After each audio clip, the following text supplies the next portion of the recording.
حسین ستارہ ابو ہریرہ نبی کا پیارا ابو ہریرہ.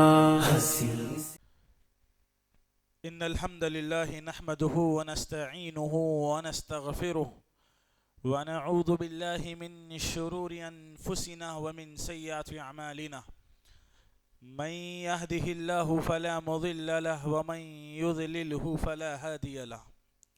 اشهد ان لا اله الا الله وحده لا شريك له واشهد ان محمدا عبده ورسوله. فإن خير الحديث كتاب الله وخير الهدى هدى محمد صلى الله عليه وسلم وشر الأمور محدثاتها وكل محدثة بدعة وكل بدعة ضلالة وكل ضلالة في النار. فأعوذ بالله من الشيطان الرجيم من حمده ونفقه ونفسه. بسم الله الرحمن الرحيم. يا أيها الذين آمنوا أطيعوا الله وأطيعوا الرسول ولا تبطلوا أعمالكم.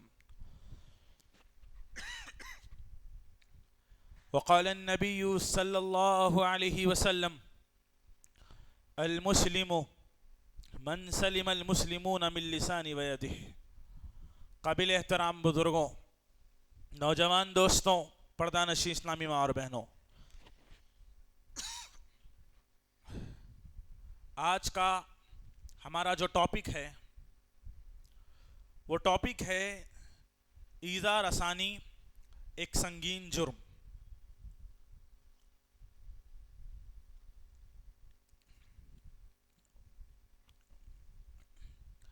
ایذا رسانی کسے کہتے ہیں؟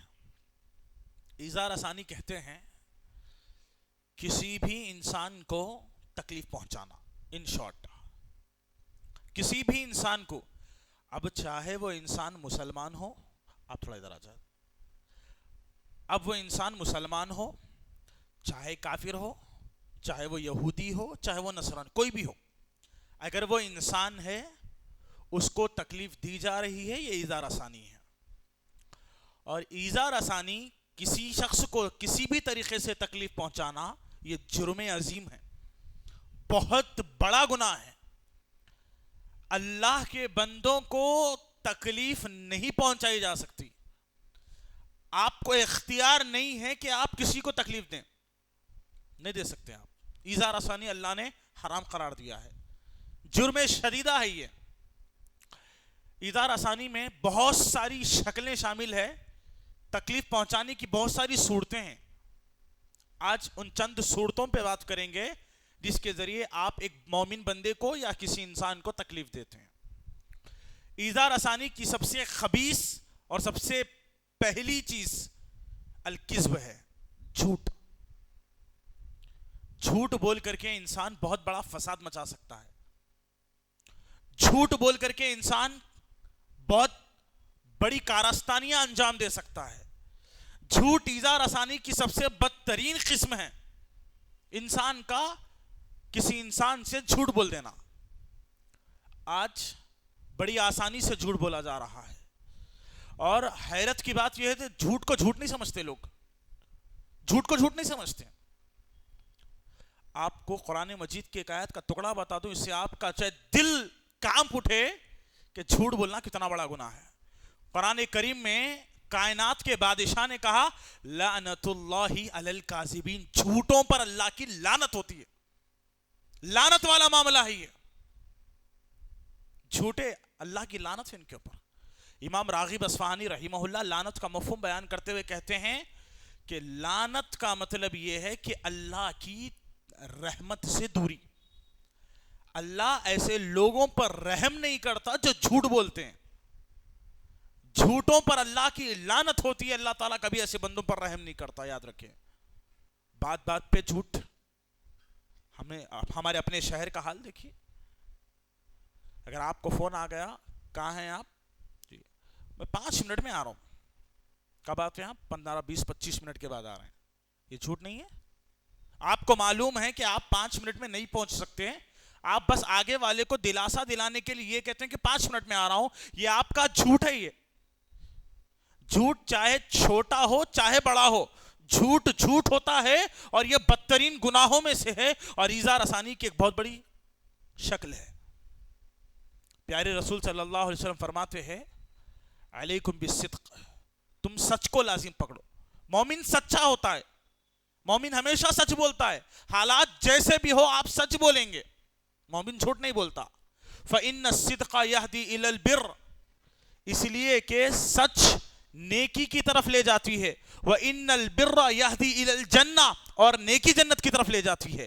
وإياكم والكذب، تم جھوٹ سے بچو، پیارے نبی صلی اللہ علیہ وسلم کہتے ہیں تم جھوٹ سے اپنے آپ کو بچا کے رکھو۔ فإن الكذب يهدي إلى الفجور، اس لیے کہ یہ جھوٹ انسان کو فسق و فجور کی طرف لے جاتا ہے۔ وإن الفسق يهدي إلى النار، اور یہ فسق و فجور انسان کو جہنم میں لے جاتا ہے۔ تو جھوٹ نہیں بولنا ہے، جھوٹوں پر اللہ کی لعنت ہوتی ہے، جھوٹوں کے لیے اللہ نے جہنم کی دھمکی دی ہے۔ اور ایذا رسانی کسی انسان کو تکلیف پہنچانے کی ایک بہت بڑی شکل یہ ہے کہ انسان آگے والے کو جھوٹ بول دیں۔ کسی بھی نائیے سے آپ کسی کو جھوٹ نہیں بول سکتے۔ اور ایک نیا شوشہ یہ ہے، لوگ ہنسی مذاق کے لیے، انٹرٹین کرنے کے لیے جھوٹ بولتے ہیں۔ آپ وہ حدیث یاد کریں، برا ابن عازب رضی اللہ تعالیٰ عنہ کہتے ہیں پیارے نبی صلی اللہ علیہ وسلم نے فرمایا جو شخص لوگوں کو ہنسانے کے لیے جھوٹ بولتا ہے، لوگ ہنسیں آپ کی بات سن کر کے آپ کو ہنسی آئے، لوگوں کو ہنسانے کے لیے جو جھوٹ بولتا ہے، اللہ کے نبی علیہ الصلوۃ والسلام نے حدیث میں وعید بیان فرمائی ہے۔ اللہ اکبر۔ کپل شرما شو ایک چلتا ہمارے ہاں، بس تھوڑی دیر کی ہنسی کے لیے، تھوڑے مذاق کے لیے انسان جھوٹ کا سہارا لیتا ہے۔ آپ دوستوں کی محفل میں ہیں، انٹرٹین چاہیے آپ کو، ہنسنا ہے آپ کو، جھوٹ بول دو۔ مذاق میں بھی جھوٹ اسلام میں جائز قرار نہیں دیا گیا ہے، آپ مذاق میں بھی جھوٹ نہیں بول سکتے، حرام ہے۔ جس طرح مذاق میں بیوی کو طلاق نہیں دی جا سکتی، اسی طرح مذاق میں جھوٹ بھی نہیں بولا جا سکتا، اللہ نے حرام قرار دیا ہے۔ یہ لعنت والا معاملہ ہے بھائی، اور جب کسی گناہ پر لعنت کا لفظ استعمال ہو جائے بندے کو الرٹ ہو جانا چاہیے، ڈر جانا چاہیے اللہ کے خوف سے۔ تو جھوٹ ایک سنگین جرم ہے اور یہ ایذا رسانی کی ایک بدترین شکل ہے، اور آج مارکیٹ جھوٹ سے بھرا پڑا ہے۔ ایک تاجر معمولی سا موز اور انگور بیچنے والا بھی جھوٹ کا سہارا لیتا ہے۔ آپ گئے، کہا کہ مجھے 1 ڈزن موز چاہیے، کیسا ہے بھائی؟ 40 روپے۔ اب آگے والا کہتا ہے نہیں بھائی مجھے 30 میں چاہیے، تو وہ اپنی تجارت کے لیے، اپنے منافع کے لیے کیا کرتا ہے؟ جھوٹ بولتا ہے۔ ارے اللہ کی قسم یارو میرے کو 40 میں پڑا، جبکہ اس کو پڑا کتنے میں؟ 30 میں، اور بولا کیا اس نے؟ 40۔ جھوٹ، وہ کمائی حرام کی ہو جاتی ہے کیونکہ جھوٹ سے کمایا آپ نے، یہ لعنت والا معاملہ ہے۔ تو بتانے کا مقصد یہ ہے کہ چھوٹے سے چھوٹا تاجر اور بڑے سے بڑا بزنس مین، امیر غریب، مرد عورت، سب جھوٹ میں ملوث ہے، جھوٹ میں اپنی زندگیوں کو تباہ کر رہے ہیں اور لوگوں کو تکلیفیں پہنچا رہے ہیں۔ پیارے نبی صلی اللہ علیہ وسلم نے فرمایا آیت المنافقین ثلاث، منافق کی 3 علامتیں ہیں، ان میں سے سب سے پہلی علامت جو اللہ کے نبی ذکر کی الکذب، جھوٹ بولتا ہے، جب بھی بات کرتا ہے منافق جھوٹ بولتا ہے۔ منافقین کی علامتوں میں سے بندے کو کیسے پہچانا جائے کہ یہ منافق ہے؟ ابن قیم رحمہ اللہ کہتے ہیں سراسر لگاتار جھوٹ بولنے والا منافق کی فہرست میں ہے، جھوٹا ہے انسان۔ تو اپنے آپ کو جھوٹ سے بچا کے رکھیے، یہ جھوٹ انسان کو تباہ اور برباد کر دیتا ہے۔ ایذا رسانی کی ایک دوسری شکل ہے بندوں کو تکلیف پہنچانا۔ کیسے پہنچائیں گے؟ غیبت کر کے۔ پیارے نبی صلی اللہ علیہ وسلم نے صحابہ اکرام سے سوال کیا، اے میرے صحابہ اتدرون ما الغیبہ، کیا تم جانتے ہو کہ غیبت کسے کہتے ہیں؟ صحابہ اکرام نے کہا اللہ و رسولہ اعلم، اللہ اور اس کا رسول بہتر جانتے ہیں۔ آپ دیکھیں صحابہ علم والے شخصیات ہیں، انبیاء کے بعد سب سے بڑی بڑی شخصیت صحابہ کرام۔ جب بھی اللہ کے نبی صحابہ سے سوال کرتے کیا تم اس چیز کو جانتے ہو، کیا تم فلاں چیز کو جانتے ہو، تو صحابہ ہر سوال کے جواب میں کیا کہتے تھے معلوم؟ اللہ اور اس کا رسول بہتر جانتے ہیں. ان کو جواب معلوم ہوتا لیکن پھر بھی جواب نہیں دیتے، بلکہ یہ کہتے کہ اللہ اور اس کا رسول بہتر جانتا ہے. اور آج ہمارے یہاں بچے فتویٰ دینے لگتے ہیں، علم کا عین اس کے پاس موجود نہیں ہے مگر حلال حرام کی بات کرتا ہے، فتوے دیتا ہے. کیا اللہ بہتر جانتا ہے؟ تو اللہ کے نبی نے پوچھا کیا تم جانتے ہو غیبت کسے کہتے ہیں؟ تو صحابہ اکرام نے کہا اللہ اور اس کا رسول بہتر جانتے ہیں. تو اللہ کے رسول صلی اللہ علیہ وسلم نے فرمایا ذکرک اخاک بما یکرہ، تمہارا اپنے بھائی کے بارے میں لوگوں کے سامنے وہ بات بولنا جس کو تمہارا بھائی ناپسند کرتا ہے، یہ غیبت ہے. آپ محفل کے اندر موجود ہے اور آپ محفل میں اپنے کسی انسان، کسی مسلمان بھائی کے بارے میں کوئی بات بیان کر رہے ہیں، آپ اس کی برائی بیان کر رہے ہیں. ظاہر سی بات ہے آپ کسی کی برائی بیان کرو گے تو جس کی برائی آپ بیان کر رہے ہو وہ شخص کبھی پسند نہیں کرے گا کہ محفل میں اس کی برائی بیان کی جائے. تو اللہ کے نبی نے غیبت کی جو ڈیفینیشن، جو تعریف بیان کی، کہا ذکرک اخاک بما یکرہ، تمہارا اپنے کسی بھائی کے بارے میں وہ بات بیان کرنا جس کو تمہارا بھائی ناپسند کرتا ہے، یہ غیبت ہے. صحابہ اکرام نے تعجب کا اظہار کرتے ہوئے پلٹا کر فوراً سوال کیا یا رسول اللہ، اگر وہ برائی اس کے اندر موجود ہے ہم بیان کریں تب بھی غیبت ہے؟ بھائی کسی انسان کے پاس کوئی عیب ہے، برائی ہے، گناہ ہے، اور آپ اس کے گناہ یا عیب کو لوگوں کے سامنے بیان کر رہے ہیں. آپ جھوٹ نہیں بول رہے ہیں، وہ برائی اس کے اندر موجود ہے، آپ بیان کر رہے ہیں. رسول اکرم صلی اللہ علیہ وسلم کہتے ہیں اس کے اندر برائی کا موجود ہونا، تمہارا بیان کرنا، یہی غیبت ہے. اور آج لوگ کیا کرتے ہیں؟ سینہ تان کے کہتے ہیں جو ہے وہ بول رہا ہوں، جو ہے وہ بولنا یہی غیبت ہے. یہ سمجھ میں نہیں آ رہا لوگوں کو. جو ہے وہ بولنا یہی غیبت ہے، جو نہیں ہے وہ بول دیے تو بہتان ہو جاتا، تہمت ہو جاتی. وہ جو ہے وہ بھی نہیں بول سکتے آپ، غیبت ہے یہ. اور یہ غیبت ایذا رسانی کی سب سے بدترین شکل ہے. کسی مومن کی برائی آپ بیان نہیں کر سکتے، کسی مسلمان کی، کسی انسان کی برائی کو بیان کرنا جائز نہیں ہے. اللہ کے بندوں کو تکلیف پہنچانا، ان کی برائیاں بیان کر کے اللہ نے اس کو حرام قرار دیا ہے. قرآن مجید میں اللہ تعالیٰ غیبت کی مذمت بیان کرتے ہوئے کہتا ہے وَلَا يَغْتَبْ بَعْضُكُمْ بَعْضًا، تم میں کا بعض کی غیبت نہ کرے. کوئی کسی کی غیبت نہ کرے، کوئی کسی کی غیبت نہیں کر سکتا. ایک مسلمان، ایک عام مسلمان کی غیبت نہیں بیان کر سکتا. آپ ذرا غور سے سنیں، میں آپ کی غیبت نہیں کر سکتا، آپ میری غیبت نہیں کر سکتے. لیکن آج معاشرہ غیبت کے اس دہانے پر ہے، نعوذ باللہ. اب لوگ عام لوگوں کی غیبت نہیں کرتے، اب لوگ علماء کی غیبت کرتے ہیں. اور آگے بڑھوں تو لوگ اللہ کے رسول کے صحابہ کی غیبت کرتے ہیں، نعوذ باللہ. بند کمروں میں بیٹھ کر کبھی حضرت امیر معاویہ رضی اللہ تعالیٰ عنہ کے عیبوں کو نکال کر کے ان کی عزت کو داغدار کرنے کی کوشش کرتے ہیں. اور آگے بڑھوں تو لوگ اللہ کے پاکیزہ بندے انبیاء کی غیبتیں کرتے ہیں، اور یہ یہود و نصارہ کا شیوا ہے. عام آدمی کی غیبت کرنا جائز نہیں ہے، تو پھر انبیاء اور صالحین اور صحابہ کی غیبت کرنے والوں کا انجام کیا ہوگا؟ قرآن مجید میں اللہ رب العالمین فرماتا ہے ان الذین یؤذون اللہ ورسولہ، جو شخص اللہ اور اس کے رسول کو تکلیف دیتے ہیں لعنہم اللہ فی الدنیا والآخرہ، ایسے لوگوں کے لیے دنیا اور آخرت میں اللہ کا عذاب ہے.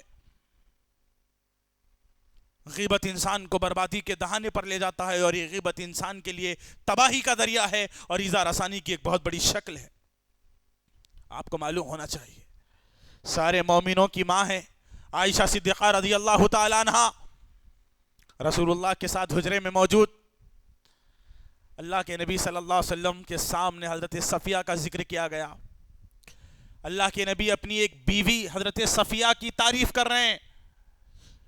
حضرت عائشہ رضی اللہ تعالی عنہا بے ساختہ ہو کر کہنے لگی یا رسول اللہ، صفیہ تو ایک گڈی پستخد عورت ہے، اس کا کیا تذکرہ کرتے ہیں؟ آپ کے سامنے نوجوان کنواری عائشہ کھڑی ہے اور آپ ایک گڈی عورت کا تذکرہ کرتے ہیں. اپنی سوتن کے بارے میں حضرت عائشہ نے بس ایک ہلکا جملہ کہہ دیا، اس کی برائی بیان کر دی، اس کا عیب بیان کر دیا اپنی سوتن کا. وہ تو ایک پستخد گڈی عورت ہے. اتنا بولنا تھا سید ابرار صلی اللہ علیہ وسلم کا چہرہ غصے سے لال ہو گیا. ارے یہ وہ عائشہ ہے رضی اللہ عنہا جس کے بارے میں جب اللہ کے نبی سے سوال ہوا ای الناس احب الیک یا رسول اللہ، پوری انسانیت میں آپ سب سے زیادہ کس کو پیار کرتے ہیں، تو آپ نے کہا تھا عائشہ سے پیار کرتا ہوں. اس عائشہ کے چہرے کو دیکھ کر آپ کا چہرہ غصے سے لال ہو گیا. حضرت عائشہ رضی اللہ تعالیٰ عنہ سہم گئی. پوچھا اے میرے شوہر صلی اللہ علیہ وسلم، کس چیز نے آپ کو عائشہ سے ناراض کر دیا ہے؟ اللہ کے نبی علیہ السلام کہتے ہیں عائشہ اللہ کی قسم تو نے اپنی سوتن کے بارے میں ایسے جملے کہہ دیے ہیں لو قلت کلمتن لمزجتہ فی الماء البحری. کہا عائشہ تو نے اپنی سوتن کے بارے میں ایسے جملے کہہ دیے ہیں تیرے جملے کو سمندر کے پانی میں ملا دیا جائے تو سارے سمندر کا پانی زہریلا ہو جائے گا. بس ایک چھوٹی سی بات، چھوٹا سا عیب انسان کو برباد کر کے رکھ دیتا ہے.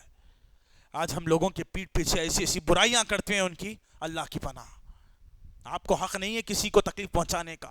آپ کو اللہ نے حق نہیں دیا کسی کی غیبت کرنے کا، کسی کی چغل خوری کرنے کا. لا يدخل الجنت نمام، اللہ کے نبی نے کہا نمام جنت میں داخل نہیں ہوگا. نمام کی تفسیر بیان کرتے ہوئے محدثین نے کہا نمام ہر وہ آدمی ہے جو فساد مچانے کے لیے لوگوں کی غیبتیں کرتا ہے. اللہ سے ڈریے. ویل لکل ہمزۃ لمزہ، ہر عیب جوئی کرنے والے پر، ہر لان تان کرنے والے پر، لوگوں کے عیبوں کو چھالنے والوں پر، لوگوں کی غیبتیں کرنے والوں پر اللہ نے ویل کی دھمکی دی ہے. کسی مومن کو اختیار نہیں ہے کہ وہ کسی مومن کی غیبت کرے اور اس کو تکلیف پہنچائے. اگر آپ کسی کی غیبت کریں گے یاد رکھیں اللہ کے نبی حدیث میں فرماتے ہیں، ابو برزہ اسلمی رضی اللہ تعالیٰ عنہ حدیث کے راوی ہے، پیارے رسول صلی اللہ علیہ وسلم نے کہا تم میں کا کوئی جب صبح اپنے گھر سے نکلتا ہے کسی کے بارے میں کوئی بات سنتا ہے بغیر تحقیق کے وہ بات لوگوں میں پھیلا دیتا ہے. آپ کسی کے بارے میں کوئی بات سن لیے، کسی کی کوئی برائی سن لیے، آپ نے ریسرچ نہیں کیا، تحقیق نہیں کی کہ وہ بات کہاں تک صحیح ہے، بس کسی کی عزت کا تماشا بناتے رہے اور لوگوں میں وہ بات پھیلا دیا آپ نے بغیر تحقیق کے. رسول اکرم صلی اللہ علیہ وسلم کہتے ہیں شام ہونے تک وہ بات پھیل جاتی ہے، وہ لوگوں کی عزت کو پھیلا دیتا ہے. ایسے بندے کو اللہ سے ڈرنا چاہیے. جب اللہ تعالیٰ کسی کے عیبوں کو نکالنے پر آتا ہے تو پھر خود کے گھر میں ذلیل کر دیتا ہے. آپ اپنی ماں کو اپنا چہرہ دکھانے کے قابل نہیں رہو گے، اللہ ایسے بنا دے گا. لوگوں کی غیبتوں سے بچیے. اگر تم لوگوں کے عیبوں کو اچھالو گے اللہ تمہارے عیبوں کو اچھالے گا، اور اللہ اگر کسی کے عیبوں کو اچھالنے پر آئے تو پھر اس کے خود کے گھر میں اس کو بدنام کر کے رکھ دیتا ہے. سوشل میڈیا کے اس دور میں آج واٹس ایپ، انسٹاگرام بہت بڑا پلیٹ فارم بن چکا ہے لوگوں کی غیبت کرنے کا. صبح آنکھ کھلتی ہے، صبح اٹھنے کے بعد کی دعا یاد نہیں ہے، فیس بک کا پاسورڈ یاد ہے، کھولتا ہے، کسی کی غیبت آتی ہے اس غیبت کو شیئر کرتے پھرتا ہے. اللہ کے بندے تجھے اختیار نہیں ہے کسی کے عیبوں کو چھالنے کا. رسول اکرم صلی اللہ علیہ وسلم کہتے ہیں میں معراج کے سفر پر گیا، میں نے ایک آسمان پہ دیکھا کہ کچھ لوگوں کے ناخون تانبے کے برابر اور وہ اپنے چہرے کو نوچ رہے ہیں، منہ سے خون گر رہا ہے. اس دردناک منظر کو دیکھ کر میں نے جبرائیل سے پوچھا جبرائیل یہ کن لوگوں کا معاملہ ہے جن کے ناخون تانبے کے برابر اور اپنے چہرے کو نوچ رہے ہیں؟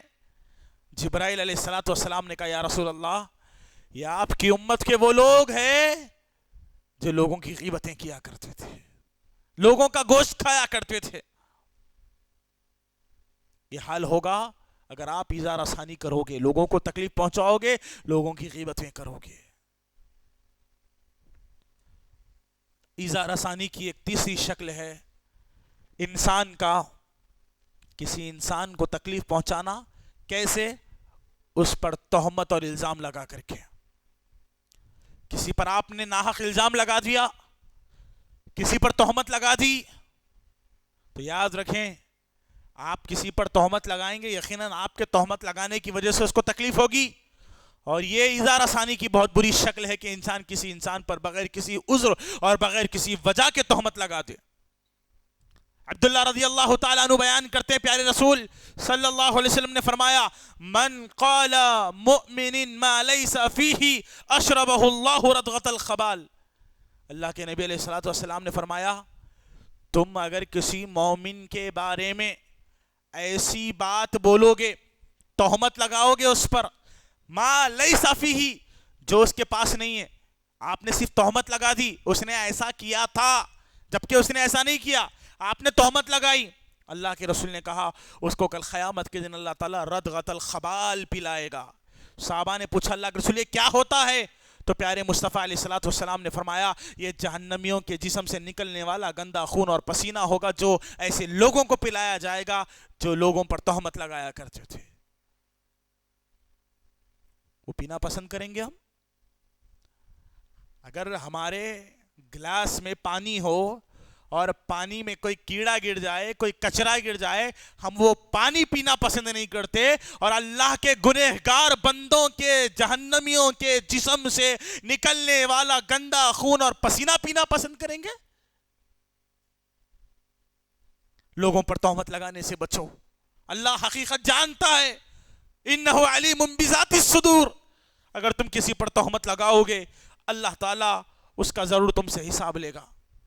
آج تہمتیں عام ہے، کوئی کسی پر تہمت کوئی باقی نہیں ہے اس پر. آج فلاں کی بیٹی فلاں کے ساتھ چلے گی، تم کو کیا کرنا ہے بھائی؟ کیوں تہمتوں کی آڑ میں اپنی زندگیوں کو برباد کر رہے ہو؟ لوگوں کی عزتوں کے ساتھ کھیلنا یہ کتنا سنگین جرم ہے. آئیے ایک حدیث سنتے ہیں، صحیح طبرانی کی روایت ہے. رسول اللہ صلی اللہ علیہ وسلم نے الربا، سود کے بارے میں کہا تھا کہ انسان اگر سود کا مال کھاتا یا سود کھاتا ہے تو سود کھانے کے 70 درجے، اللہ کے نبی نے 70 ٹائپس بیان کیے، یہ اتنے گناہوں کا مرتکب ایک سود کھانے والا ہو جاتا ہے. کا جو سود کھاتا ہے، سود کا سب سے ہلکا درجہ، آپ یہ حدیث کو غور سے سنیں، آپ سود کا سب سے ہلکا لوور درجہ یہ ہے کہ انسان اپنی ماں کے ساتھ بدکاری کر لے. لا حول ولا قوت الا باللہ. یہ سود کا سب سے ہلکا درجہ ہے. پھر کہا سود کے 70 درجوں میں سود کا درمیانی درجہ، انسان یہ بات کا عقیدہ بنا لے کہ وہ اللہ کے ساتھ جنگ کرنے کے لیے تیار ہے. اللہ اکبر. سود کا سب سے ہلکا درجہ اپنی ماں کے ساتھ منہ کالا کرنا. سود کا درمیانی درجہ اللہ اور اس کے رسول کے ساتھ جنگ کا اعلان کرنا. حدیث میں اللہ کے رسول علیہ السلام نے فرمایا سود کا سب سے بڑا درجہ یہ ہے کہ ایک انسان دوسرے انسان کی عزت کے ساتھ کھیل جائے، اس کی غیبت کر کے، جھوٹ بول کے اس کو تکلیف پہنچانا. ایک انسان کا دوسرے انسان کو تکلیف پہنچانا، خاصتاً مومنوں کو تکلیف پہنچانا، یہ سود کا سب سے اعلیٰ درجہ قرار دیا گیا. یہ ہے سود کی حرمت، یہ ہے سود کا معاملہ. اللہ کے بندوں، ایذا آسانی سے اپنے آپ کو بچا کے رکھو. آپ کو نہیں ہے اختیار کہ آپ کسی مومن کو تکلیف دیں. ہلکی تکلیف بھی آپ کسی مومن کو نہیں دے سکتے. آپ ہلکی تکلیف کیا ہوتی ہے معلوم ہے؟ ایک انسان دوسرے انسان کو سب سے ہلکی تکلیف کیا دے سکتا ہے؟ آئیے بتاتا ہوں. ایک صحابی ہے جن کا نام ہے سیدنا بلال ابن رباح رضی اللہ تعالیٰ عنہ. یہ حبشہ کے تھے اور فطری طور پر حبشہ کے لوگ کالے ہوا کرتے ہیں. حضرت بلال رضی اللہ تعالیٰ عنہ وادی معصر سے گزر رہے تھے. ابو ذر غفاری رضی اللہ تعالیٰ عنہ کی نظر پڑی حضرت بلال پر. حدیث میں آیا ہے آر دلاتے ہوئے حضرت ابو ذر غفاری نے حضرت بلال سے کہا یا ابن سودا، اے کالی ماں کے بچے. اب لوگ ایک دوسرے کو ہم کیسے، ایک کالا ادھر، پیلے، موٹے. آپ یاد رکھیں اگر آپ کسی کو کالا کہہ کر پکارتے ہیں، مذاق میں آپ پکارتے ہیں، پیار سے آپ جیسے بھی آپ پکارتے ہیں، آپ کے کالا پکارنے کی وجہ سے اگر اس کو تکلیف ہوتی ہے تو کل قیامت کے دن اللہ کے سامنے آپ کو سوال کا جواب دینا ہے. یاد رکھیں. حضرت بلال کو یہ بات اچھی نہیں لگی کہ حضرت ابو ذر غفاری نے اس کو کالی ماں کا بچہ کہا ہے. حضرت بلال مایوس ہو کر کے اللہ کے رسول صلی اللہ علیہ وسلم کے پاس آئے. غمزدہ حالت تھی. کہ اللہ کے رسول ابو ذر نے مجھے آڑ دلاتے ہوئے کہا کہ میں کالی ماں کا بچہ ہوں. اللہ کے رسول صلی اللہ علیہ وسلم نے کہا فوراً ابو ذر کو بلایا جائے. ابو ذر رضی اللہ تعالیٰ عنہ کو بلایا گیا. آپ یاد رکھیے یہ کون ابو ذر ہے معلوم ہے؟ اگر ہم پوری زندگی سجدوں میں لگا دیں, دعائیں کرتے رہے, رو رو کر آنسو ختم کر دے, صدقہ کرتے کرتے پورا گھر لٹا دے, رو رو کر کے اللہ کو منانے کے لیے پوری رات نماز پڑھتے رہے, اللہ کی قسم ابو ذر اگر نبی کے ساتھ کسی جنگ میں گئے تھے اور ابو ذر کے گھوڑے کی ناک میں جو دھول گئی تھی ہم اس دھول کے برابر نہیں ہو سکتے. اللہ کے نبی نے ابو ذر کو بلایا, کہا ابو ذر میں نے سنا ہے کہ تم نے بلال کو آڑ دلاتے ہوئے ایسے جملے کہیں کہ حضرت بلال کو تم نے کہا تم کالی ماں کا بچہ ہے. تو ابو ذر نے اعتراف کیا اللہ کے رسول ہاں میں نے آڑ دلاتے ہوئے ایسا کہا تھا. ایک صحابی رسول صلی اللہ علیہ وسلم کہتے ہیں یا ابا ذر انکا امرؤن فیکا جاہلیہ, اے ابو ذر مجھے تیرے پاس سے جہالت کی بدبو آتی ہے. اللہ اکبر. ایک صحابی کو اللہ کے رسول کہتے ہیں مجھے تیرے پاس سے جہالت کی بدبو آتی ہے. ایک کیسی جاہلوں والی بات کرتا ہے, حضرت بلال کو تکلیف پہنچاتا ہے. آنکھوں سے آنسو نکل گئے ابو ذر غفاری کے, دوڑتے ہوئے حضرت بلال کے پاس گئے, ناک زمین پر لگا دی, کہا بلال میرے بھائی معافی چاہتا ہوں تجھ سے, جب تک تو معاف نہیں کرے گا بلال اپنی ناک زمین سے اٹھانے والا نہیں ہے. معافی مانگ لی. تکلیف نہیں پہنچا سکتے آپ کسی مومن کو, کچھ بھی نہیں بول سکتے آپ. ہلکی تکلیف پہنچانا بھی مومن کے لیے جائز نہیں ہے, آپ یاد رکھیں. اور آج طرح طرح سے لوگوں کو تکلیف دے رہے ہیں ہم. کبھی پڑوسیوں کے گھر کے سامنے کچرا ڈال کے, کبھی پڑوس کے گھر کا چرچا لے کے اپنے گھر میں بیٹھ جا رہے ہیں, کبھی کسی کی بیٹی کے بارے میں, کبھی کسی کے بارے میں. اب تو حد یہ ہے کہ لوگ علماء پر بھی کمنٹس مارنے لگے ہیں. اللہ کی پناہ. یاد رکھیں آپ, ظاہری باطینی چھوٹا بڑا کوئی بھی اینگل سے آپ کسی مومن کو یا کسی انسان کو تکلیف نہیں پہنچا سکتے. اگر آپ نے تکلیف پہنچائی ہے نا, تیار رہیے. پھر میں آپ کو ایک حدیث سناؤں, یہ حدیث شاید کہ ہمیں اپنے ایمان کا جائزہ لینے پر مجبور تو کر دے. اللہ کے رسول صلی اللہ علیہ وسلم نے کہا کل قیامت کا دن ہوگا, اللہ بہت غصے میں ہوگا, حساب و کتاب ہو جائے گا, سفارشیں ہو جائے گی, اللہ تعالیٰ نامہ اعمال دے دے گا, پل صراط ہوگی, پل صراط پہ سے بندہ گزر بھی جائے گا, سارے آخرت کی ساری تکلیفیں ختم ہو گئی, پل صراط پار ہو گیا ہے, جنت کے دروازے کے قریب آ گیا بندہ. بس ایک کام کرنا ہے, جنت میں جانا ہے. پورے مرحلے پار ہو گئے, حساب و کتاب ہو گیا, نامہ اعمال ہو گیا, اللہ تعالیٰ کا فیصلہ ہو گیا, سفارشیں ہو گئی, پل صراط پار ہو گئے, جنت میں جانا باقی ہے. اللہ کے رسول نے کہا قیامت کے دن سارے مرحلے پار ہونے کے بعد جنت کے قریب ہونے سے پہلے اللہ تعالیٰ مقام قنطرہ پر لوگوں کو جمع کر لے گا. ایک مقام جس کا نام قنطرہ ہوگا. کہا یہ آخری سٹیپ ہے, اس میں بندہ کامیاب سیدھا جنت میں. مقام قنطرہ کے تعلق سے پیارے رسول صلی اللہ علیہ وسلم نے فرمایا اس مقام قنطرہ پر اللہ تعالیٰ حقوق اللہ کا نہیں بلکہ ایک ہی سوال کرے گا جس کا تعلق حقوق العباد سے ہوگا. اول ما یحاسب بین الناس یوم القیامت یغزا الدماء. کہ اللہ کے رسول نے قنطرہ کے مقام پر سب سے پہلا جو حساب لیا جائے گا حقوق العباد کے متعلق لیا جائے گا.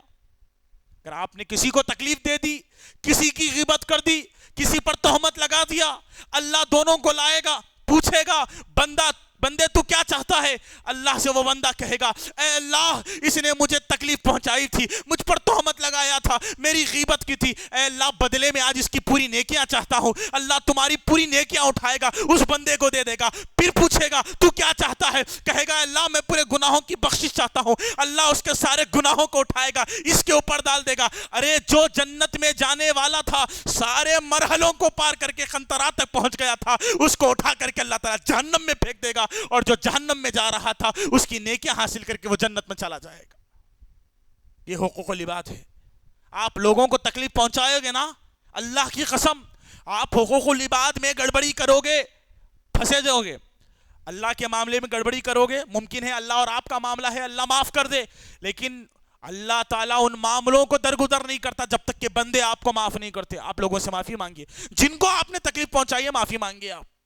ویسے ہی معافی مانگے جیسے حضرت ابو ذر نے حضرت بلال سے معافی مانگی ہے، ویسے ہی معافی مانگے جیسا حضرت عائشہ نے حضرت حفصہ سے معافی مانگی ہے۔ آپ لوگوں کو تکلیف نہیں دے سکتے، اللہ نے اختیار نہیں دیا ہے، آپ جو چاہیں کریں، لیکن کسی مومن، کسی مسلمان یا کسی انسان کو آپ تکلیف نہ پہنچائیں۔ ایذا رسانی کی ایک بدترین شکل یہ ہے کہ انسان کسی انسان کے متعلق بدگمان ہو جائے۔ بدگمانیاں آج بہت عام ہیں۔ آج ایک انسان کسی انسان سے اچھا، ایک انسان کسی انسان کے بارے میں اچھا سوچ ہی نہیں سک رہا۔ آج ماحول اتنا گندا پرووائڈ کر دیا گیا ہے، معاشرہ بے رحمی کے اس دہانے پر ہے، آج ایک مسلمان کسی مسلمان کے بارے میں اچھا سوچ ہی نہیں پا رہا ہے۔ اس لیے اللہ کے نبی نے کیا کہا تھا؟ ایاکم والظن، اللہ کے نبی نے کہا تم گمان سے بچو۔ آپ یہ حدیث پہ غور کریں، گمان انسان کا دو طریقے کا ہوتا ہے، ایک ہے اچھا گمان، ایک ہے برا گمان۔ اللہ کے نبی نے نہ حدیث میں اچھے گمان سے بچنے کا حکم دیا، نہ برے گمان سے بچنے کا حکم دیا۔ نبی نے سرے سے یہ کہا گمان سے بچو، چاہے وہ اچھا ہو یا برا ہو۔ اللہ اکبر، آپ گمان ہی نہیں کرنا ہے آپ کو۔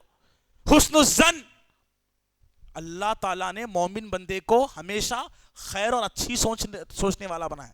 آپ بدگمانیوں سے بچو اپنے آپ کو۔ کسی کی بلڈنگ دکھ گئی، فلاں نے پوچھ لیا ارے بہت جلدی بلڈنگ میں حرام کا ہے، بدگمانی ہے۔ آپ کو معلوم ہے حرام کا ہے، حلال کا ہے، کیا ہے، معاملے ہیں ان کے۔ ارے اچھا بولو بھائی، کسی کے بارے میں اچھا نہیں بول سکتے، منہ بند رکھو۔ منہ کھولو گے اللہ خیر قیامت کے دن سوال کرے گا۔ ہر حرکت آپ کی لکھی جا رہی ہے، فرشتے لکھ رہے ہیں، جو کچھ لکھا جا رہا ہے وہ کچھ ہوگا، وہاں پر پوچھا جائے گا۔ بدگمانی سے اپنے آپ کو بچا کے رکھو، اس لیے کہ اللہ کے رسول نے فرمایا فَإِنَّ الظَّنَّ أَكْذَبُ الْحَدِيثِ، سب سے بڑا جھوٹ یہ ہے کہ انسان کسی کے بارے میں بدگمان ہو جائے۔ آپ کسی کے بارے میں بدگمان نہیں ہو سکتے، کسی کے گھر کے تبصرے آپ نہیں کر سکتے، کسی کی ذاتیت پر آپ بات نہیں کر سکتے، آپ کو اختیار نہیں دیا گیا۔ ایذا رسانی کی ایک بدترین شکل ہے کہ انسان کسی انسان کو گالی دے دے۔ ظاہر سی بات ہے، گالی دیں گے تکلیف ہوگی، میں آپ کو گالی دوں گا آپ کو تکلیف ہوگی، آپ مجھے گالی دو گے مجھے تکلیف ہوگی۔ انسان گالی سننا پسند نہیں کرتا اپنے لیے، نہ گالی دینا پسند ہے۔ آج ہمارے شہر کا حال یہ ہے، اچھے برے بڑے چھوٹے، مرد عورت، سلفی غیر سلفی، سب کا یہ حال ہے، بات بات پہ گالی عام ہو گئی ہے لوگوں کے پاس۔ اور بڑی حیرانگی کی بات یہ ہے، بڑی تعجب کی بات یہ ہے کہ لوگ گالی کو گالی نہیں سمجھ رہے، گناہ کو گناہ نہیں سمجھ رہے۔ شیطان اتنا حاوی ہو گیا ہے دلوں پہ، اب گالی ایک ٹوسٹ نظر آ رہا، ایک ٹیلنٹ نظر آ رہا، ایک اچھی چیز نظر آ رہی۔ ارے جب تک گالی نہیں دی کام نہیں سنتا بھی انہیں۔ آپ پیار سے بول کے دیکھو، آپ ریکویسٹ کر کے دیکھو۔ گالی کیا ہے؟ گالی ہے، رسول اکرم صلی اللہ علیہ وسلم نے فرمایا سباب المسلم فسوق، مسلمان کو گالی دینا فسق ہے، فاسقانہ عمل ہے۔ آپ نے کسی کو گالی دے دی، آپ فاسق ہو گئے، اور فاسق کا انجام کیا ہے معلوم ہے؟ اس کی ہر بات کو جھوٹ مانا جائے۔ فاسق کی ہر بات کو جھوٹ ماننے کا حکم ہے شریعت میں۔ وَإِن جَاءَكُمْ فَاسِقٌ بِنَبَإٍ فَتَبَيَّنُوا، اگر فاسق تمہارے پاس کوئی خبر لے کر آئے پہلے تحقیق کرو، یہ جھوٹ بولتا ہے۔ گالی دینے والا جھوٹا ہوتا ہے شریعت کی نظر میں۔ آپ گالی دو گے، آپ کی ہر بات کو تحقیق کرنا پڑے گا، کیونکہ جھوٹ ہے آپ۔ گالی دینا یہ فسق ہے انسان کے لیے۔ وَقِتَالُهُ كُفْرٌ، اور مسلمان سے لڑائی جھگڑا کرنا یہ کفر ہے، کفر تھا۔ اللہ اکبر، گالی دینا فسق ہے اور لڑائی جھگڑا کرنا کفر ہے۔ انس بن مالک رضی اللہ تعالیٰ عنہ خادم رسول صلی اللہ علیہ وسلم کہتے ہیں، پیارے رسول صلی اللہ علیہ وسلم نے فرمایا سب سے برا آدمی وہ ہے جو اپنے ماں باپ کو گالی دے۔ اللہ کے نبی نے جب یہ حدیث سنائی، صحابہ نے پوچھا یا رسول اللہ، بھلا کوئی اپنے ماں باپ کو بھی گالی دیتا ہے؟ کوئی اپنے ماں باپ کو بھی گالی دے سکتا ہے؟ میں نے تو نہیں دیا آج تک، امید کہ آپ لوگوں نے بھی کبھی اپنے ماں باپ کو گالی نہیں دی ہوگی۔ بات سمجھ میں نہیں آئی؟ اللہ کے رسول کیا بھلا کوئی اپنے ماں باپ کو بھی گالی دے سکتا ہے؟ رسول اللہ صلی اللہ علیہ وسلم نے فرمایا جب دو لوگ آپس میں لڑتے ہیں تو لڑائی کے دوران غصہ ان کی ناک میں ہوتا ہے، اور ایک بندہ دوسرے کی ماں کو گالی دیتا ہے اور جواب میں یہ اس کی ماں کو گالی دیتا ہے، رسول اللہ نے کہا گویا یہ اپنے والدین کو گالی دیتے ہیں۔ اور سب سے برا وہ ہے جو اپنے ماں باپ کو گالی دے. اب جس دور میں میں اور آپ ہے فتنوں کے، ایک زمانہ تھا جب لوگ تعجب کرتے تھے کہ ماں باپ کو گالی دیا. آج ہے وہ دور، ایک بیٹا باپ کو گالی دے رہا ہے، ایک بیٹی ماں کو گالی دے رہی ہے، والدین بیٹوں کو گالیاں دے رہے ہیں. یہی محبتیں باقی رہ گئی آج. بھائی بھائی کو گالی دے رہا، بھائی بہن کو گالی دے رہی ہے، یہی چل رہا ہے. یاد رکھیں، گالی دینا یہ فاسقانہ عمل ہے اور ایذا رسانی کی سب سے بدترین شکل ہے. ایذا رسانی کسی مسلمان کو تکلیف دینے کی ایک بہت بڑی شکل بھی یہ ہے کہ ایک انسان دوسرے انسان سے تعلق ختم کر دے، بات چیت ختم کر دے. ایک نیا ٹرینڈ ہے یہ. میں آپ کو تکلیف نہیں دیتا لیکن یہ چاہیے بات نہ کو کرو، بس تعلق ختم. یہ تعلق ختم کر دینا بھی ایک قسم کی تکلیف ہے. اور آج کئی رشتے، کئی گھرانے برباد ہیں. ایک دوسرے سے بات چیت نہیں ہے، تعلق نہیں ہے، نہ آ رہے نہ جا رہے نہ ملاقات. سال سال گزر جا رہے ہیں، عید بقرعید چلے جا رہی لیکن کوئی سلام دعا خیر خیریت نہیں ہے. آپ کی جگہ خوش رہو، میں میری جگہ خوش رہتا ہوں. یہ بھی تکلیف ہے کہ آپ ایذا رسانی کی شکلوں میں یہ ہے کہ آپ کسی سے تعلق ختم کر دیں. پیارے رسول صلی اللہ علیہ وسلم نے فرمایا لا يحل لمسلم ان يهجر اخاه فوق 3 ليال. کسی مسلمان کے لیے جائز نہیں ہے کہ وہ کسی مسلمان سے 3 دن سے زیادہ بات چھوڑ دیں. جھگڑا ہو گیا، ماموں بانجے میں جھگڑا ہو گیا، چاچا بھتیجے میں جھگڑا ہو گیا، بھائی بھائی میں جھگڑا ہو گیا، بھائی بہن میں جھگڑا ہو گیا. اللہ نے تمہاری فطرت کا خیال کیا، 3 دن تک اجازت ہے، بات چھوڑ سکتے ہیں آپ، ناراض رہ سکتے ہیں آپ. میرے سے آپ کی لڑائی ہو گئی، آپ میرے سے لڑ لیے، 3 دن تک اجازت ہے بات چھوڑنے کی، 4 دن نہیں ہونا. کہا لا یحلو، حلال نہیں ہے، حرام ہے کہ کسی مسلمان سے 3 دن سے زیادہ بات چھوڑ دیں. اور ایک حدیث میں اللہ کے رسول نے فرمایا اگر کوئی انسان کسی انسان سے تعلق ختم کر دیتا ہے اور تعلق ختم کر دیا، بات چھوڑ دیا، اور بات چھوڑنے کی مدت 1 سال ہو گئی، 1 سال تک اگر آپ نے کسی سے بات چھوڑ دیا ہے تو رسول اکرم نے کہا گویا کہ تم نے اپنے مسلمان بھائی کا قتل کر ڈالا. بات چھوڑ دینا اور بات چھوڑنے کی مدت 1 سال ہو جائے تو گویا کہ اپنے اس بھائی کا قتل کرنے کے برابر آپ کا حکم ہے. نہیں چھوڑ سکتے آپ، تعلقات ختم نہیں کر سکتے آپ. اللہ نے آپ کو درمیان میں رکھا ہے، لوگوں کے محبتوں کو رکھا ہے، محبتوں کے ساتھ زندگی گزاری ہے، ایثار و ہمدردی کے ساتھ زندگی گزاری ہے. اور ایذا رسانی کی ایک سب سے بڑی، بدترین، بری اور خبیث شکل یہ ہے انسان جو دوسرے انسان کو تکلیف پہنچاتا ہے. سب سے بڑی تکلیف جو انسان دوسرے انسان کو دیتا ہے، ایک انسان کا دوسرے انسان کو قتل کر دینا ہے، جان نکال لینا، مرڈر کر دینا، قتل کر دینا. یہ بہت بڑی تکلیف ہے اور ایذا رسانی کی سب سے خطرناک شکل ہے. اور آج دور حاضر میں اور بالخصوص ہمارے شہر میں آئے دن جو قتل کے واقعات ہم سن رہے ہیں، یہ دل خون کے آنسو رونے پر مجبور ہے. کیسی کیسی خبریں ہمارے اپنے شہر کی آ رہی ہے. باپ بیٹے کا قتل کر رہا ہے، بیٹا باپ کا قتل کر رہا ہے، پراپرٹی کے لیے بھائی بہن کو مروا رہا ہے، بہن بھائی کو مار رہی ہے، بھائی بھائی قتل ہو رہے ہیں، جیجا سالے قتل کر رہے ہیں. اور ابھی 2 دن پہلے کا ایک واقعہ گولکنڈہ کا، ناحق قتل کر دیا گیا. اور قتل یہ ایذا رسانی کی یاد رکھیں آپ سب سے بدترین شکل ہے. آپ کو میں بتا دوں یہ جان اللہ کی امانت ہے. یحیی و یمیت، وہی زندگی دیتا ہے وہی مارتا ہے. اگر آپ کسی کی جان نکال لیے، ریزن کچھ بھی ہو، نہیں نکال سکتے آپ جان. ریزن کچھ بھی ہو آپ جان نہیں لے سکتے کسی کی، کیونکہ جان اللہ کی امانت ہے. زندہ کرنا اور مارنا یہ اللہ کا کام ہے. اگر آپ نے کسی کا قتل کر دیا مطلب آپ نے اللہ سے اس کا حق چھیننے کی کوشش کی، کیونکہ موت اس کے ہاتھ میں ہے. آپ نے مار دیا مطلب اللہ سے آپ نے اس کا حق چھیننے کی کوشش کر دی. لوگ کہتے ہیں میری بہن کی زندگی برباد کر دیا اس لیے میں بھی اس کو برباد کر دیا. اچھا، اگر آپ کا بہنوئی آپ کی بہن کی زندگی برباد کر رہا ہے تو تم کو کس نے اختیار دیا بہنوئی کی زندگی برباد کرنے کی، اس کا قتل کرنے کی؟ میری بہن کو مار دیا اس لیے میں بھی اس کو مار دیا، قصہ ختم. غصہ اتنا تھا میں کنٹرول نہیں کر سکا، مار دیا. آپ جتنے بھی قاتل سے مرڈرر ہے، جب پولیس اسٹیشن میں ان کی جانچ پڑتال ہوتی ہے، سوال جواب ہوتے ہیں، میں مارنا نہیں چاہ رہا تھا، ہاف مرڈر کا ارادہ تھا، غصہ بہت زیادہ تھا، مار دیا. تم کو اپنے غصے کی اتنی پرواہ تھی، تم اپنا غصہ کنٹرول نہیں کر سکے، تمہاری دو کوڑی کی حیثیت نہیں ہے، انسان ہو تم، زمین کے ایک حقیر نطفے سے پیدا ہوئے، تم اپنا غصہ کنٹرول نہیں کر سکے اور ایک آگے والے کی جان لے لیے۔ یہ کبھی خیال نہیں آیا کہ کل قیامت کے دن رحمان بہت غصے میں ہوگا اور اس کے غصے کو دیکھ کر ابراہیم خلیل اللہ لرز اٹھے گا، محمد الرسول اللہ سجدے میں گر جائیں گے، اس کے غصے کی پرواہ نہیں آئی تم کو؟ وہ کل قیامت کے دن پوچھے گا، اس کے بارے میں فکر نہیں آئی تم کو؟ تم کو اپنے غصے کی پرواہ تھی، تم قتل کر دیے۔ اللہ کے رسول صلی اللہ علیہ وسلم نے کہا، آپ سنیں، سب سے بڑا گناہ کیا ہے بھائی؟ جی شرک۔ آیت کریمہ میں آپ کے سامنے پڑھوں گا، اس آیت کریمہ کی تفسیر میں علامہ ابن کثیر رحمہ اللہ کہتے ہیں وعید اور ناراضگی کے اعتبار سے قرآن مجید میں شرک کے بعد سب سے بڑا گناہ جس کو قرار دیا گیا وہ قتل ہے۔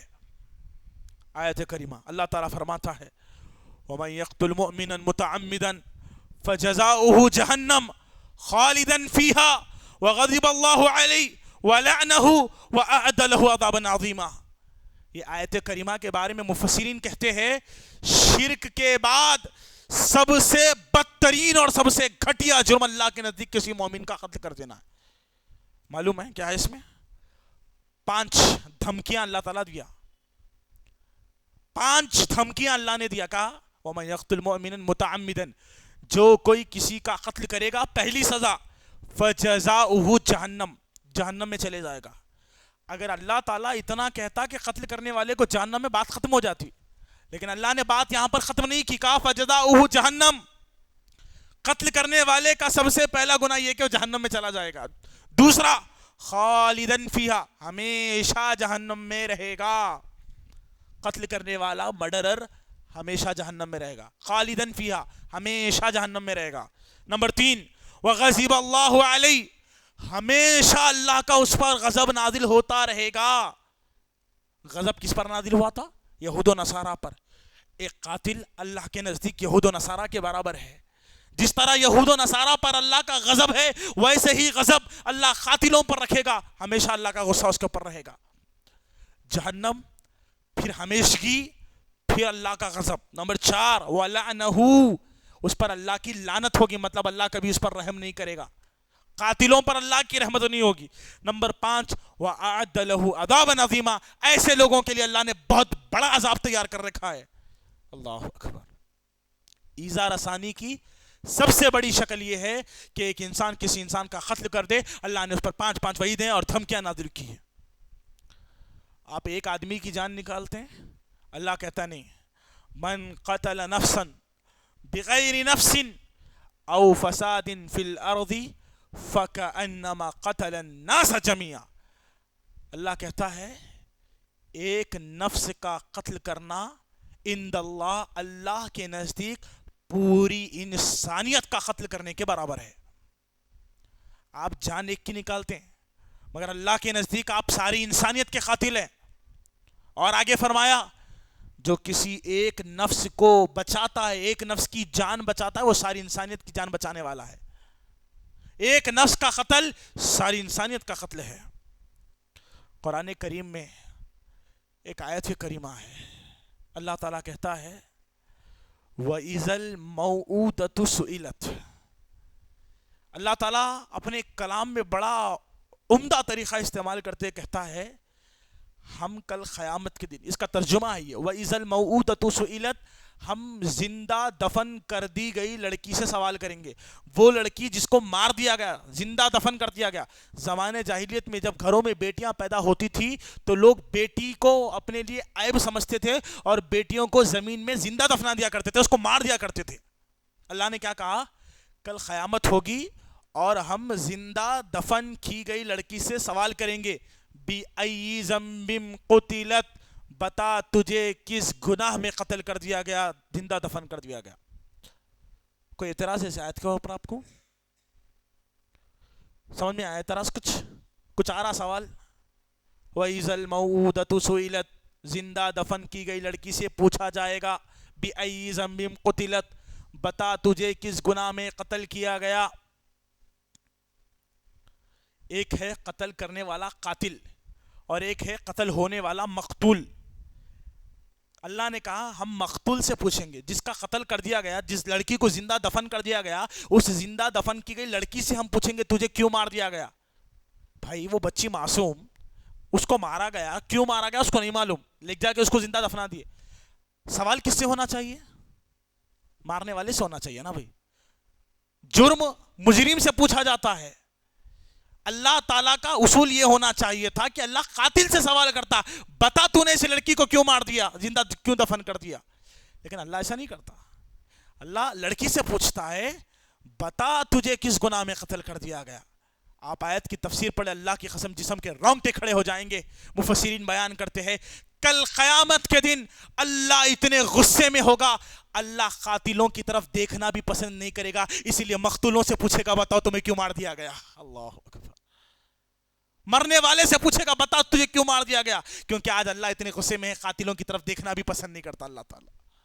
یہ قتل کی مذمت ہے اور یہ ایذا رسانی کی سب سے بدترین شکلیں ہے کہ ایک انسان کسی انسان کا قتل کر دے. میں نے کہا وجہ کچھ بھی ہو آپ جان نہیں لے سکتے, آپ جان نہیں لے سکتے. حالات ایسے ہیں آپ اس ملک کے. ایک لڑکی نے ایک مولانا کو فون کیا, کہتی ہے کہ میرا سونتیلا باپ ہے, میرا باپ مر گیا ہے, میری ماں نے دوسری شادی کر لی اور میں اس سونتیلے باپ کے ساتھ گھر میں رہتی ہوں, اور وہ سونتیلا باپ بیٹی کی نیت سے نہیں بلکہ ایک عام لڑکی کی نیت سے مجھے دیکھتا ہے اور میرے ساتھ زنا کی حرکتیں کرتا ہے. کیا میرا خودکشی کرنا جائز ہے یا نہیں ہے؟ اللہ اکبر. یہ حالات ہمارے اپنے ملک کے ہیں, یہ ہمارے ملک کے اپنے حالات ہیں. کیا کر رہے ہیں ہم؟ کسی کو جس کو دل چاہے گالی دے رہے ہیں, جس کو چاہے جس کی چاہے غیبت کر رہے ہیں, جس کو چاہے کچھ بھی بول رہے ہیں. تھوڑا برداشت نہیں ہے, قتل مرڈر. کیا چل کیا رہا ہے ہمارے شہر میں؟ ہو کیا گیا ہے ہم کو؟ حشر اور قیامت کی کوئی فکر ہمارے پاس ہے یا نہیں ہے؟ یا ہمارے دل اتنا مردہ ہو چکے کہ ہم مکمل طور پر شیطان کو اپنے حوالے کر دیے, ہم شیطان کے سلنڈر ہو گئے. اللہ کے بندو غافل نہ رہو, غافل نہ رہو. ایذا رسانی سے اپنے آپ کو بچا کے رکھو. حجۃ الوداع کے موقع پر نبی اکرم صلی اللہ علیہ وسلم نے عرفات کے میدان میں کھڑے ہو کر مسجد نمرہ جہاں کی مشہور مسجد, اس علاقہ, اس بستی, اس امن والے شہر میں عید الفطر کا دن, عید الاضحیٰ کا دن, نبی اکرم صلی اللہ علیہ وسلم نے سوال کیا صحابہ سے, اے میرے صحابہ بتاؤ آج کون سا دن ہے؟ صحابہ نے کہا اللہ کے رسول آج عید الاضحیٰ کا دن ہے, قربانی کا دن ہے, خون بہانے کا دن ہے. رسول اللہ صلی اللہ علیہ وسلم نے پوچھا بتاؤ یہ کون سا مہینہ ہے؟ صحابہ نے کہا اللہ کے رسول یہ ذی الحجہ کا حرمت والا مہینہ ہے. نبی صلی اللہ علیہ وسلم نے پوچھا صحابہ بتاؤ یہ کون سا شہر ہے؟ صحابہ نے کہا اللہ کے رسول یہ مکہ شہر ہے جس کی اللہ نے قسم کھائی ہے. پھر اللہ کے نبی نے پوچھا اے میرے صحابہ کیا تمہیں آج یوم النحر قربانی کے دن کی عزت ہے تمہارے پاس؟ کیا تم اس دن کی عزت کرتے ہو؟ کہ اللہ کے رسول ان 10 دنوں کی قسم اللہ نے کھائی ہے, آج عید کا دن ہے, یقیناً ہم اپنی جان سے زیادہ عید کے دن سے محبت کرتے ہیں. اس دن اللہ تعالی ہمارے جانوروں کی قربانیوں کو قبول کرتا ہے. پھر اللہ کے نبی نے پوچھا بتاؤ کیا تمہارے نزدیک حرمت والے مہینے ذی الحج کی قدر ہے؟ کیا تم ذی الحجہ کے مہینے کی قدر کرتے ہو؟ صحابہ نے کہا اللہ کے رسول ہم اس حرمت والے مہینے کی قدر کرتے ہیں. رسول اللہ نے پوچھا اے میرے صحابہ بتاؤ کیا تمہیں مکہ شہر کی عزت ہے؟ کیا تم مکہ شہر کی قدر و قیمت کو سمجھتے ہو؟ صحابہ نے کہا اے اللہ کے رسول ہم اس بلد امین مکہ شہر کی عزت کرتے ہیں, اس میں خانہ کعبہ ہے جہاں ایک نماز پڑھنے کا ثواب 1,00,000 نمازوں کے برابر ہے. اے اللہ کے رسول ہمارے نزدیک مکہ شہر کی عزت ہے. پھر اللہ کے رسول نے مخاطب ہو کر سارے صحابہ سے حجۃ الوداع کے موقع پر جو پیغام دیا, اللہ کے رسول نے کہا سنو, جس طرح تم کعبۃ اللہ کی عزت کرتے ہو, جس طرح تم مکہ شہر کی عزت کرتے ہو, جس طرح تم ذی الحج کے مہینے کی عزت کرتے ہو, جس طرح تم یوم النحر کی عزت کرتے ہو, ایک مسلمان دوسرے مسلمان کی ویسے ہی قدر کرے جیسے وہ کعبۃ اللہ کا احترام کرتا ہے. ایک مسلمان دوسرے مسلمان کا ویسے ہی احترام کرے جیسے وہ ذی الحج کے مہینے کا احترام کرتا ہے. یہ اسلام میں مومن کے ساتھ حسن سلوک اور اس کے ساتھ ایثار و ہمدردی کا حکم دیا گیا ہے۔ اللہ کے بندو، اپنے آپ کو ایذا رسانی سے بچاؤ۔ آج وعدہ کرو کہ آپ کبھی کسی کو تکلیف نہیں پہنچاؤ گے، اپنی زبان سے نہیں، اپنے ہاتھ سے نہیں۔ المسلم من سلم المسلمون من لسان و یدی، مسلمان تو وہ ہے جس کی زبان اور ہاتھ سے دوسرا مسلمان محفوظ ہوتا ہے۔ آپ کے زبان اور ہاتھ سے دوسرا مسلمان محفوظ ہو۔ اگر ہماری کوئی مسلمان جوان بچی برقع پہن کر راستے سے گزرتی ہے، اس کے دل میں یہ یقین ہونا چاہیے کوئی مجھے چھیڑ نہیں سکتا، کیونکہ میرا مسلمان بھائی میرے بازو ارد گرد کھڑا ہے۔ وہ تحفظ محسوس کرے، وہ اپنے اندر سکون محسوس کرے، وہ محبت کا دور پیدا کیجئے۔ اپنے آپ کو، اپنی زبانوں کو قابو میں رکھیے اور ایک جذبہ پیدا کریے کہ دوسروں کے لیے خیر خواہ بنیں گے، دوسروں کے لیے ہمدرد بنیں گے، دوسروں کے لیے محبت کرنے والے بنیں گے۔ ایسا جذبہ پیدا کرو کہ تاریخ تمہاری مثال اور گواہی دے جائے۔ اللہ کے بندو، ایک ہو جاؤ، امت بن کر رہو، دوسروں کا درد اپنے دل میں محسوس کرو۔ کوئی مشرک ہے اس کے ساتھ بھی خیر خواہی کرو، کوئی کافر ہے اس کے ساتھ بھی خیر خواہی کرو۔ خیر خواہی کا ایک مطلب یہ بھی ہے کہ اس تک صحیح دین کو پہنچاؤ، اس کو صحیح توحید سمجھاؤ، اس کو اللہ اور اس کے رسول کی تعلیمات بتاؤ۔ مسلمان بن کے رہو، متحد بن کے رہو۔ متحد رہو گے اللہ کامیاب کرے گا، بکھر جاؤ گے، زمانوں کے ہاتھوں میں آ جاؤ گے، ٹکڑے ہو جاؤ گے، برباد ہو جاؤ گے۔ الہ العالمین سے دعا ہے کہ اللہ تعالی ہم تمام کو ایک دوسرے کے ساتھ اچھا سلوک کرنے کی توفیق عطا فرمائے۔ الہ العالمین ایذا رسانی کی تمام شکلوں سے ہماری اور امت کی حفاظت فرمائے۔ اے اللہ، اگر ہم نے کسی کا دل دکھایا ہے، جانے انجانے میں تکلیفیں ہو گئی ہے، اے اللہ ہمیں ان سے معافی مانگ کر معاملے کو دنیا میں ختم کرنے کی توفیق عطا فرمائے۔ الہ العالمین، ہم نے اگر اپنی زبان سے، اپنے ہاتھ سے کسی مومن کو تکلیف دے دی ہے، الہ العالمین تو جانتا ہے۔ اے اللہ، اگر وہ زندہ ہے تو ان سے معافی مانگنے کی توفیق عطا فرما دے۔ الہ العالمین، ہمارے گناہوں کو معاف فرما۔ اے اللہ، ہم خطا کار ہے، سیاہ کار ہے، گنہگار ہے۔ اے اللہ، تیرے سوا کوئی گناہوں کو بخشنے والا نہیں۔ الہ العالمین، ہمارے گناہوں کو معاف فرما۔ الہ العالمین، ہماری خطاؤں کو معاف فرما۔ الہ العالمین، ہم پر اپنی نصرتیں تمام فرما۔ الہ العالمین، جب تک ہم زندہ رہے اسلام اور ایمان پر زندہ رکھ، جب خاتمہ ہو تو خاتمہ بالخیر عطا فرما۔ آمین وآخر دعوانا الحمدللہ رب العالمین۔ سبحانک اللہم وبحمدک، اشہد ان لا الہ الا انت، استغفرک واتوب الیک۔ السلام علیکم ورحمۃ اللہ وبرکاتہ۔